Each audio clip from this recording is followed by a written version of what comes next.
There we go.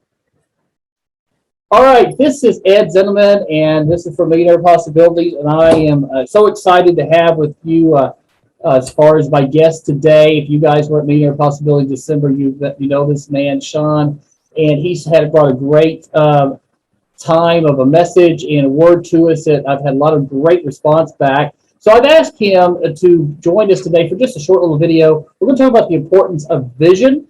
And I've heard that all my life, whether it's church or business, that how important this is. And I invited Sean. I'm like, would you share? He has spoke to corporations and businesses and individual coaching a little bit about the importance of vision. So I'm going to step back out of the way. We're going to turn this to Sean and let him share a little bit about vision. So Sean, thank you for being with me. And it's all yours, sir. Man, I appreciate you asking me to do this, Ed. I had an amazing time at MP and met some awesome people. Already started to develop some friendships there. Matter of fact, if you guys were there that night, I was teasing with Jacqueline, who was sitting, I think, in the second row. We're actually going to get together and have some lunch. Love that kid. So yeah, I love it. And so hitting on vision today, this is something I could probably talk about for hours. And it's something I've invested a lot of time in over the last 25 years in terms of really trying to understand it. So, we don't want to take a lot of time today, but let's just hit on a few key points that I think have impacted, my life over the last, 25 years. Plus, I hope, it will make sense to people that are watching and listening. I've said this to business owners, to parents, you can be three things in your life. You can be available, involved, or invested. And so whether we're talking about a relationship, or we're talking about parenting a child, or we're talking about a real estate investing business or venture, you can be available, involved, or invested. And available, it's just like, I'm there, I'm kind of hit or miss. I'm not really doing the things I know I need to do. And it's interesting because involved is, I'm a little bit more involved. Maybe I'm going to MP. Maybe I hit it, 6 months out of 12. Maybe I'm falling, here's the thing. There's also invested, right? That is like, I'm doing everything and anything that I have to do to make this work, right? Now, the cool thing is that when you invest in yourself, it always pays off. Now, we hope when we invest in a property, right, that we hope it'll pay off. But when you invest in yourself, it always pays off, right? Now, having a vision, living life, I talked about being intentional that night. When you live life through vision, it's living it with an intentionality that you didn't have before. Having a vision, walking that out, seeking that out, it's truly biblical. For those of you, I'm a faith-based dude. So literally the Bible says, for those people that don't have a vision, they perish. There's confusion. There's not a structure and an order. So with vision, it kind of brings it all together, gives us something to focus on, right? Now, we talked that night about the two definitions, the definition of success and the definition of quality of life, right?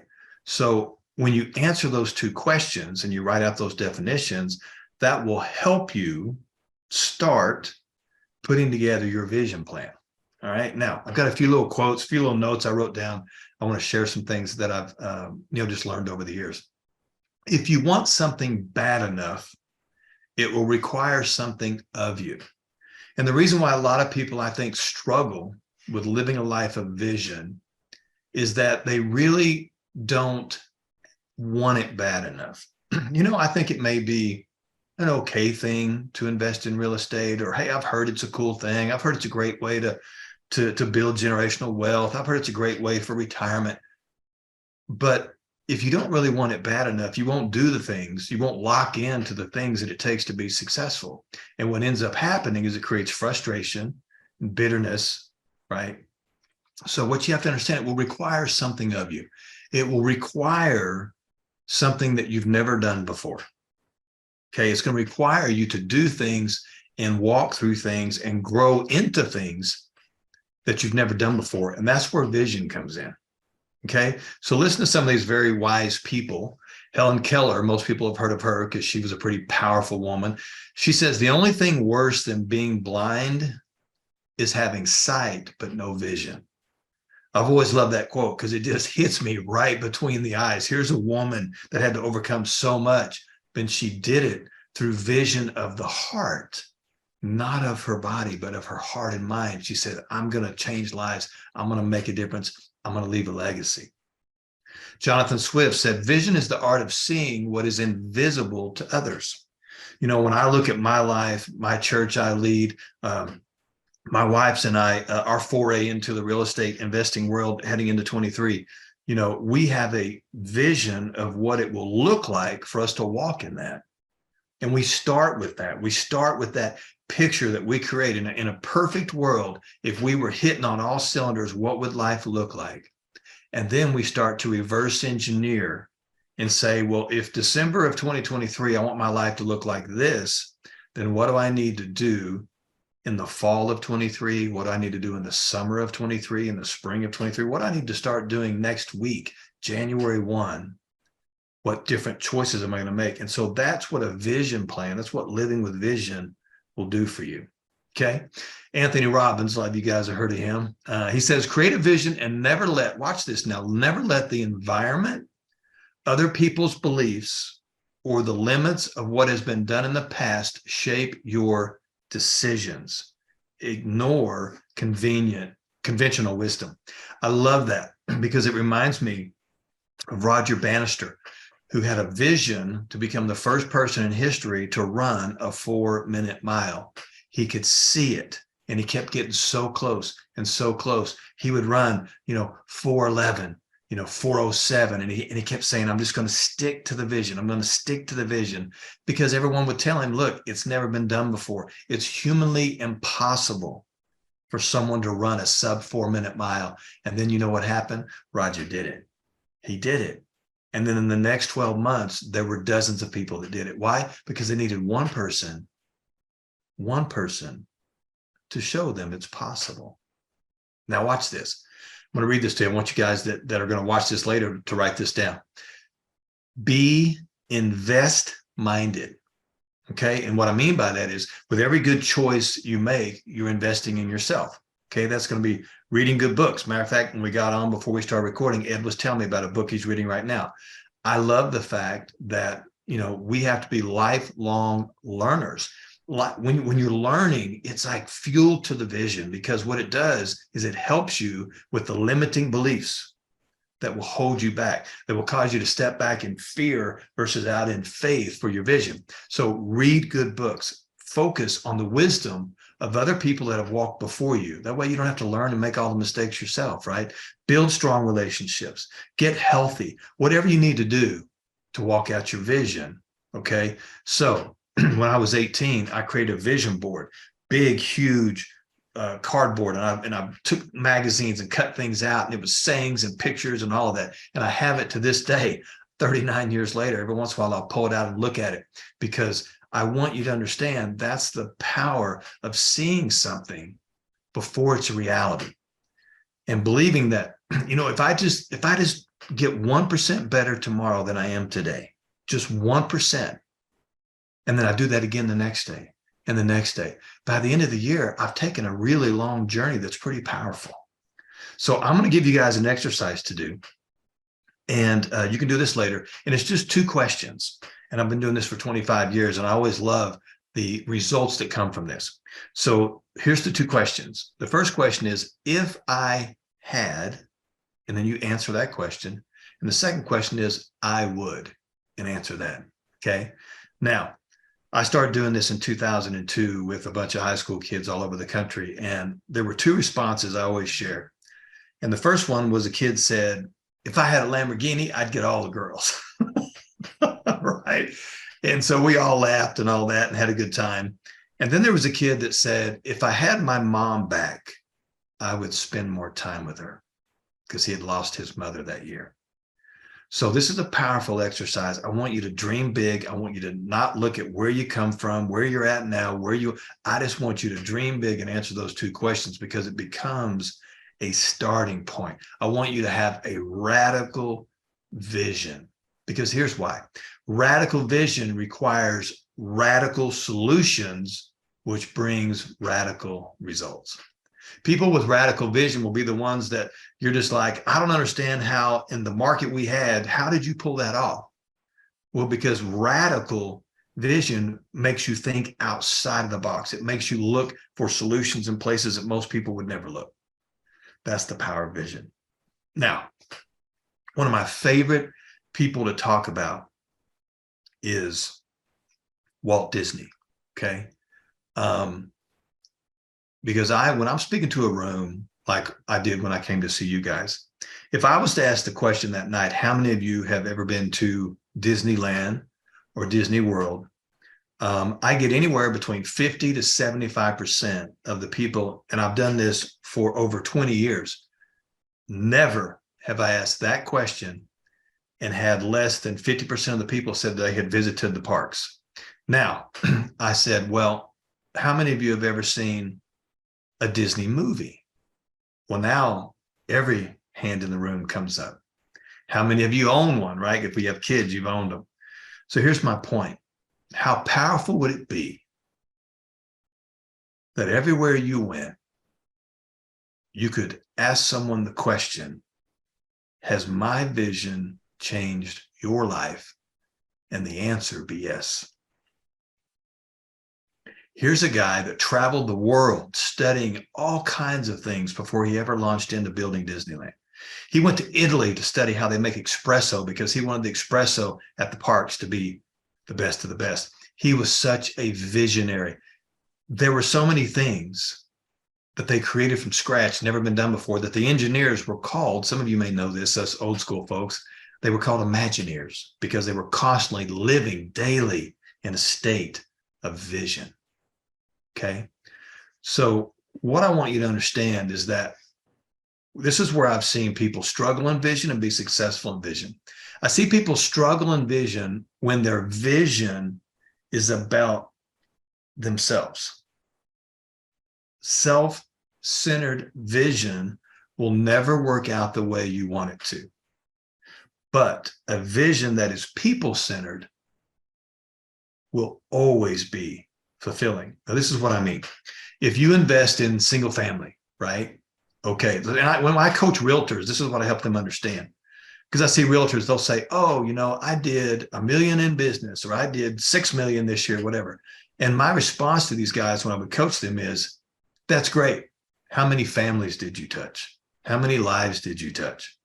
Because, you know, you're doing deals that involve people, right? So whether you're doing single family, you know, multifamily housing, whatever you're doing, even if it's commercial properties, people work there.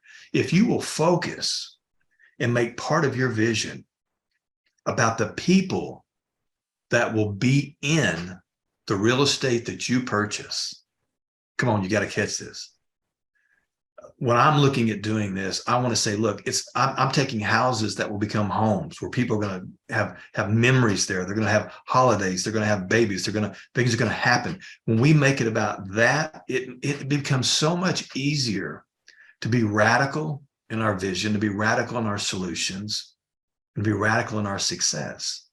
But we have to make it where it's people focused. And here's where that kind of circles back. And I believe that God blesses us for doing that. Let me share a little quick story with you.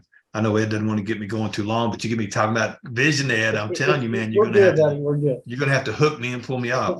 So about 20 years ago, I had a friend reach out to me. I used to do a lot of speaking in California when I lived out there. And my friend reached out to me, and she was a regular at my stuff. And she said, hey, I'm moving to Florida and I have to drive it by myself all the way from Los Angeles to Florida.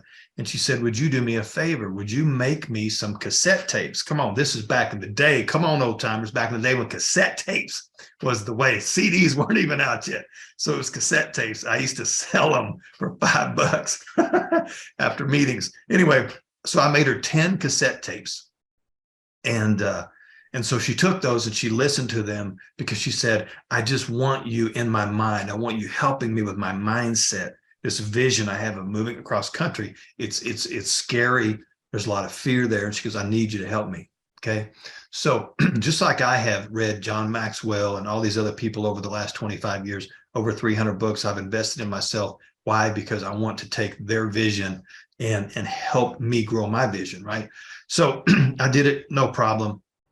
Well, an interesting thing happened. She'd been out there about 4 months.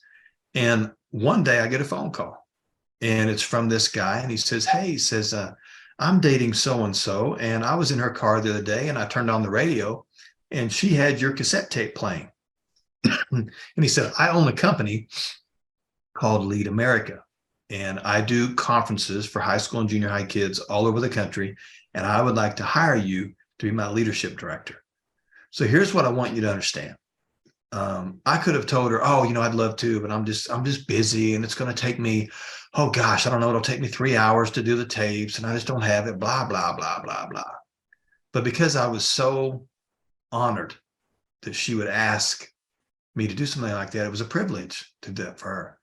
And I believe God honored that by opening a door that allowed me to touch the lives of thousands of young people over the course of that following year, just because I took the time to make a girl some cassette tapes. But now watch this. If you reverse engineer that back all the way to 1998, when I had a vision to start speaking, and all the work I did, and all those nights when I would record myself audio and video and watch it back and take notes and get coaching on my speaking and all the stuff I had done up to that point, all the work and investing in myself I had done, all that vision that I had just kept going for. Without doing all of that, right? Because like I said earlier, it's going to require something of you. I would not have been in the position to be able to help her. I would not have been in the position for a door to open for me to help thousands of young people. Now, one more little cassette story.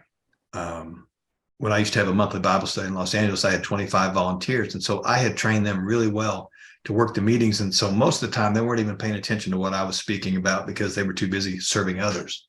So I would always give them a cassette tape of the meeting to take with them. Now, so Thanksgiving Day, my friend is up near Fresno, California with a big family. She has a very large family, and they got through with Thanksgiving dinner. And they were like, what are we going to do? We're going to watch football, go to a movie. Now, why my friend Stephanie did this to this day, I'll never know. But she said, well, I got a cassette tape of a guy that I help with his Bible study. You guys want to listen to it? And for some reason, all these people said yes. So about 40 people sit down. They listen to this cassette tape of me talking. Long story short, there was a pastor in the group, invited me up to speak at a citywide event. And it launched me into 2 years of going up into the Central Valley of California and speaking in so many churches, touching so many lives, doing so many events from one cassette tape. And it's just because I just wanted to continue to serve others that were serving me. That's what I want you to understand, the power of a people-centered vision. I'll share one more story if I can, Ed, because I was doing a lot of leadership training for the Chickasaw Nation. They do a lot of investing in their people. I had about 300 people at this event. And I asked the question, I said, how many of you that are in this room think that your job and what you do does not matter? And it's an interesting question to ask people in a group like that and see how people will respond. And one guy raised his hand. And he just said, he was one of the guys, people that raised hand. He goes, I just don't see how my job matters. So, well, what do you do, sir? He says, I'm a janitor. And I said, oh, I see. I said, well, sir, I said, what do you think would happen to the work environment if you didn't come to work for 30 or 60 days and no one was there to do your job?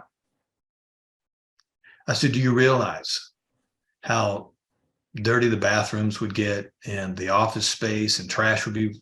And I said, how do you think if all that was going on, how would that impact the people that work there? Would they enjoy that work environment? They would be dreading going in because the work environment had become dirty and trashy and stinky and all that. And I said, and what happens is people that dread going into work, you know what happens? It impacts them at home. Whether they're single or have a family, a spouse, kids, it's going to impact their relationships because they're dreading going in. So they're going to be on edge in the morning. Then they go working that all day long. Then they come home at night and they're not happy because they just spent 8 hours working with trash everywhere and stuff everywhere and la, la, la, la, la. And it was interesting to see the light bulb come on in his eyes, Ed, because all of a sudden he got it. He got it. And I gave him that day a vision. I said, I don't care what you do in life, get a vision for it. Now, you may be investing in real estate full time. You may do it part time. I don't know your story. But what I want you to hear is that no matter what you're doing in life, being a parent, being a good spouse, a good friend, a good son or daughter, a good investor, a good business owner, it will never be what you want it to be if you just go by the seat of your pants, if you don't have a vision plan that you're working. You have to have a plan to work from, or you're just grasping. And you just, if you hit, you're lucky. But it won't create consistency. It won't create sustainability. And ultimately, you won't be happy and fulfilled with it. So I want to encourage you, challenge yourself. Get out of all the beliefs that have been created by your life experiences and the environment that you grew up in. Get out of that and create a vision that challenges you. If your vision is not big enough, this is how you know. When it's not big enough, you'll be comfortable. When the vision is big enough, it makes you uncomfortable because it requires growth and it requires you, sacrificing some things. So I hope that encourages you guys. I really, really do. I just want you to understand that if you'll sit down and take the time now, right? Take the time now to create that vision and start to strategize how to live it out. Now, here's the thing. You don't need to know how to get it all done. 95% of this, you'll figure it out on the way. And that's why good coaches and good books and people like Ed and Ron, all these guys that have all this experience, why it's so good to plug into them, get into these MP meetings and build these relationships and learn from other people. That's why it's so important. That needs to be a big part of your vision. But I'm telling you, start to work it now. If you don't take the time now, you know what's going to happen? You'll have to make the time later because you'll only get so far, right? And then you're going to have to circle back and do everything that we're talking about, or it will very much limit the possibilities and limit the potential of what you're wanting to walk in. Okay. So, man, Ed, I appreciate the time, brother. I could do this all night long, but let me add, if I could ask something real quick there, yeah. Shannon. I was listening to you, and it's just like I could just keep going on and on. And when you talk about the vision before we had the video that we're still recording, I talked about the bus and which direction you're going. Okay, and so you got to have a vision where you're going. But there's a couple of things, man. I could go on this, but when you're walking your vision, you're going to have people. I know you talked about at Thursday night about where you're going to help people. Like, hey, let's just sit right here, sit down right here by me. Right. So when you have a vision, you're going to have some people that's going to get on board and support you. And you're going to have some people say, oh, you can't do that.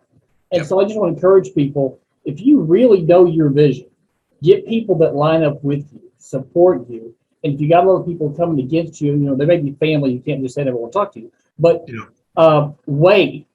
weigh how much influence and impact they have in your life and how much you give them to speak into that. Okay? Yeah. Because when you have a vision, I was talking to somebody the other day, I always call it a call on their life. When you do that, then everything in your life needs to have something in that directs you and pushes you to that. And if you're single, I was actually talking to a single person. If you know your call and your vision when you're dating, if they don't line up to help you go to that, you need to really take a step back. Okay. Yeah. And so that's the same thing with who you hang out with real estate. If somebody's like, oh, you can't do that, well, then get with people that can encourage you, that's been down the road and can help you see your vision. So I love that. Let me piggyback off of that for about 3 minutes because I've got some great stuff for you. So, like I said, I've been speaking for 25 years, right? And some of that was preaching. A lot of it was motivational, all this kind of stuff we're doing now. But when God interrupted my prayer time at a park one day and told me, I'm going to have you start a church, Sean, I immediately, the first thought I had was I have to immediately create a list of people that I can reach out to and say, what do I not know that I need to know? because yeah, I mean, I'm invested a lot. I mean, I think I'm an okay speaker. I really love helping people, but I had never pastored before. It was something I had never done before. And I created a list of 40 people that had been in ministry anywhere from 1 year to 40 years. And I took them to coffee, lunch, got on the phone with them. So, several were around the country. And I just lost myself in these conversations because I knew who you surround yourself with is so important. So important, because I could have reached out to the wrong people who said, you're 50 something years old. Well, you can't start a church now. You're too old for that. You've missed your moment. When I started speaking in 1998, one of my mentors back then said, it's too soon for you. What do you have to say to people? And man, they were so wrong, but I found out they were jealous because I was getting some things happening. You got to surround yourself with the right people. Now, I'm going to share one more quick story about vision and how sometimes you can have nobody that believes in what you're doing and it's still the right choice. So there was this guy that used to work at Disneyland, because we're talking about Disney. So I'm going to tell this story. He used to work at Disneyland, and he had this one-man show that he did. And so the way that Disney has been so successful is they're extremely detailed, right? A lot of vision, very structured. Get a water. Excuse me. And so the way their schedule was is he would do 20 minutes on, 20 minutes off, 20 minutes on, 20 minutes off. But what the guy discovered after doing this for a couple of days is that the crowd that would come to his show at the 20-minute mark, they were just starting to have fun, and he would have to shut it down. And so it bothered him. He just had a vision. I said, he was like, I've got to do more than that. So he goes out this one time, he had to do this show. Instead of doing 20 minutes, he stayed 45 minutes. Well, the manager was standing over there looking at him like this, like, what are you doing? And so when the show was over, the manager came back to talk to him and said, hey, you can't do that anymore. You threw the whole thing off schedule. Don't ever do that again. But you can imagine the pressure that put on him, because he's like, man, this is my boss. I'm working at Disneyland. It's this big corporation. But you know what he said to himself?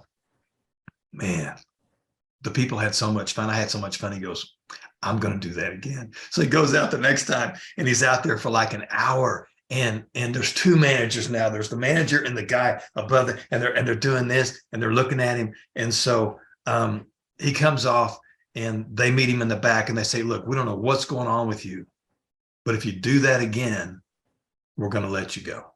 We're going to fire you. And so he's thinking, man, what am I going to do? Because I mean, the people had so much fun. And so let me tell you what happened, Ed. The third time that I went out to do my one-man show that day at Disneyland, because yeah, this is a story about this knucklehead right here. I went out and I did another 45-minute show. Now, let me tell you what happened. There were so many people that stopped for the show that they had to reroute traffic through the building. And even though those managers were mad at me, the fact that I had vision that was people-centered to make a difference, and I went against all of that corporate structure, all of that this is the way we do things. I went against all of it because I saw something else that would work and touch people's lives. And here's the crazy thing. I worked 4 days a week. There were two other people that worked the other 3 days. So those 4 days a week, they would let me come in and do whatever I wanted. And sometimes the shows were 20 minutes. Sometimes they were almost 2 hours. I would just go out there and have a lot of fun messing with people. But the other two people, they did 20 minutes on, 20 minutes off. So I wanted to share that story because I'll never, ever forget that I took the risk of losing a job. I took the risk of going against that big, weighty corporate, don't do it again. This is how we do things, because I saw it was impacting people's experience. People that had spent a lot of money to come to the park, people that were out there in the heat with their kids and strollers and all that. And so me shifting it up with vision changed their experience. How we approach investing in real estate and focusing on the fact that we are creating places where people will live and work. People live and work. I mean, they're literally, there's people that are being impacted by what we do. Forget about the fact that it impacts us. It sets us up for success, more wealth, retirement, whatever is the reason. But if we make it about people, and that's where our vision starts, I can guarantee you it may not look like you thought it would look, but it will always be successful. Sean, I could go on and on. It's always, geez, you guys watching this when whichever we played this several times, watching this great stuff, Sean. I always get a blessing from listening to you. From the first time, I think I made the comment the other day, first time I met you, we met at Panera Bread. And there was just a gap. It didn't work out. And I think great things are coming this year. Listen, guys, I'm going to cut this off to respect some time. It's going a little longer than normal, but it's worth it. And give me some feedback on Facebook. When you see this, send me emails. I'll pass it on to Sean. Millionaire Possibilities next Thursday night. We're going to be talking about launching. We're going to be having some people talking about their launching, their vision, and their dreams. They're going to be sharing some of the goals they're going to be having for this year. And so I want to thank you guys for watching. Sean, thank you so much. Sean just recovered from surgery, 2 weeks ago? 3 weeks ago? 3 weeks today, full hip replacement. So once again, I had a vision to have a better quality of life, and I went ahead and went through this whole thing. See, vision can apply to anything, brother. But anyway, it's a privilege. Thank you for having me on. Yeah, well, and then he and I both share that we recover from a heart. Once you recover from some hard situations, God's good. We can get through it. Anyway, thank you guys. We will see you at MP. Have a great New Year. Sean, thank you, buddy. And we'll be talking soon. Thanks, Sean. You bet.